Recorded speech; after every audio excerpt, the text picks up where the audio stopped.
Welcome to Success Maximus P. Hi students, இன்னைக்கு exercise 3.1ல fourth sum பாருங்க.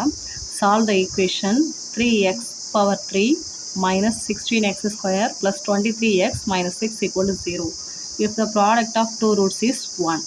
இப்போ இதில் வந்து cube root கொடுத்துருக்காங்க. அதாவது இந்த ஈக்குவேஷன் வந்து cube root இருக்க மாதிரி கொடுத்துருக்காங்க. அப்படின்னா எத்தனை ரூட்ஸ் கிடைக்குன்னா 3 ரூட்ஸ் கிடைக்கணும். அப்படின்னா let the roots are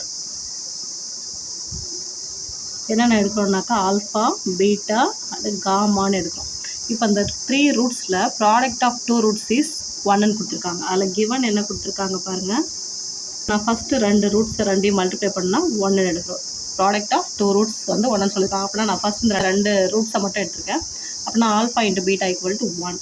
அப்படின்னா இதில் ஆல்ஃபா எப்படி கிடைக்குன்னு பார்த்தீங்கன்னாக்கா 1/βன்னு இருக்கும். 1/β. இப்போ கொஷினில் வந்து நம்ம sum of roots product of roots இதெல்லாம் நம்ம ஃபஸ்ட்டு கண்டுபிடிக்கணும். இப்போ ப்ராடக்ட் ஆஃப் ஃப்ரூட்ஸ் போட்டிங்கனாக்கா டேரெக்டாக வந்து ஒரு வேல்யூ கண்டுபிடிக்கலாம். இப்போ சமேஷன் 3 அப்படின்னு வச்சுக்கோங்க. சமேஷன் 3 அப்படின்னாக்கா ப்ராடக்ட் ஆஃப் ஃப்ரூட்ஸ் அப்படின்னா ஆல்ஃபா பீட்டா காமா அப்படின்னு சொல்லுவோம். அப்படின்னா அதுக்கு எப்படி எழுதுறதுனாக்கா மைனஸ் d/a அப்படின்னு சொல்லுவாங்க. அதாவது சம் ஆஃப் ஃப்ரூட்ஸ்ன்னு பார்த்தீங்கன்னாக்கா alpha plus beta plus gamma அப்படின்னாக்கா மைனஸ் b/aன்னு கிடைக்கும். நெக்ஸ்ட்டு ப்ராடக்ட் ஆஃப் 2 ரூட்ஸ் அதாவது alpha beta alpha gamma beta gamma அப்படின்னாக்கா இதுக்கு ஆன்சர் வந்து c/aன்னு வரும். ஸோ மூணுமே ப்ராடக்டில் இருந்ததுன்னா ஆல்ஃபா பீட்டா காமா மூணுமே அப்படின்னாக்கா மைனஸ் d/aன்னு எழுதலாம்.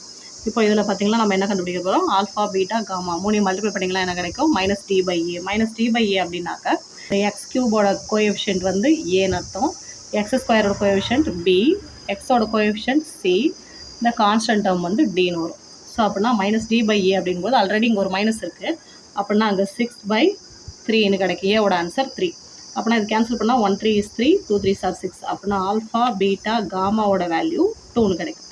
இப்போ இதில் நம்ம ஆல்ரெடி என்ன பண்ணியிருக்கோம், இங்கே ஆல்ஃபாவுக்கு 1/βன்னு எடுத்துருக்கோமோ அந்த ஆல்ஃபாவுக்கு பதிலாக என்ன பண்ணுறீங்க 1/βன்னு எழுதுங்க.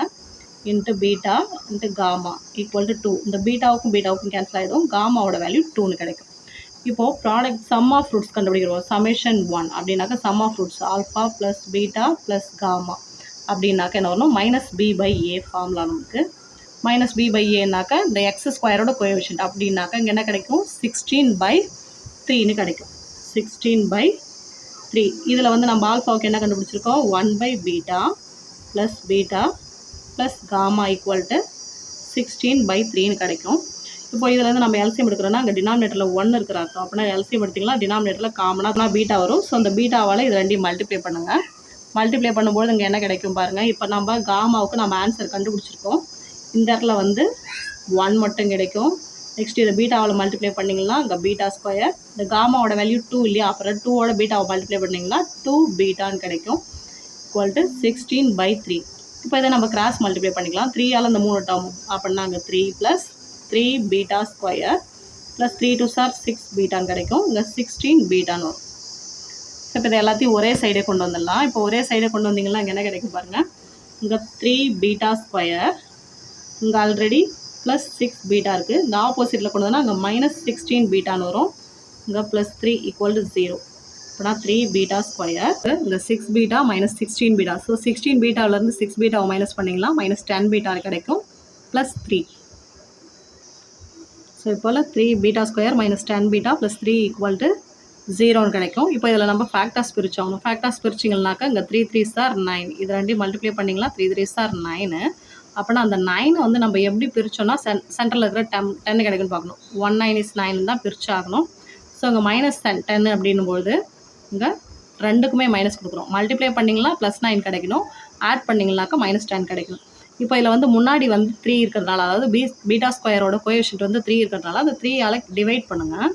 டிவைட் பண்ணிங்களா இங்கே என்ன கிடைக்கும் மைனஸ் 1/3. இதை எப்படி எழுதலாம் அப்படின்னாக்கா இந்த 3 ஆப்போசிட் எடுத்துருவோம். அதாவது 3β மைனஸ் 1 அப்படின்னு ஒரு ஃபேக்டாரும், இதை நீங்கள் கேன்சல் பண்ணிங்களா 3 3s are 9 கிடைக்கும். அப்படின்னாக்கா இந்த இடத்துல பீட்டா மைனஸ் 3 ஈக்குவல் டு 0ன்னு ஒரு ஃபேக்டாரும் எழுதலாம். அப்படின்னா இதில் 3β மைனஸ் 1 ஈக்குவல் டு 0. இன்னொரு டேர்ம் எப்படி எழுதணும், பீட்டா மைனஸ் 3 ஈக்குவல் டு 0ன்னு எழுதலாம்.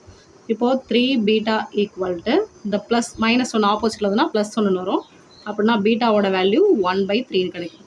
இதில் பார்த்தீங்கன்னா பீட்டா ஈக்குவல் டு -3 ஆப்போசிட்டில் வந்துன்னா +3 கிடைக்கும். ஸோ இப்போ பாருங்கள் பீட்டாவோட வேல்யூ 3ன்னு ஒன்று கிடச்சிருக்கு, 1/3ன்னு ஒன்று கிடச்சிருக்கு. இது இல்லாமல் நம்ம காமாவுக்கு என்ன கண்டுபிடிச்சிருக்கோம், 2ன்னு ஒரு ஆன்சர் கண்டுபிடிச்சிருக்கோம். அப்படின்னா இதுதான் உங்களுக்கு இருக்கிற வேல்யூஸ் எல்லாமே. இப்போ ஆல்ஃபா பீட்டா ரெண்டையும் மல்டிப்ளை பண்ணால் 1ன்னு கண்டுபிடிச்சிருக்கோம். அப்படின்னா ஆல்ஃபான்றது பீட்டாவோட ரெசிப்ரோக்கல். நான் இப்போ பீட்டாவுக்கு 3ன்னு எடுத்தேன் அப்படின்னாக்கா ஆல்ஃபாவுக்கு 1/3 கிடைக்கும்.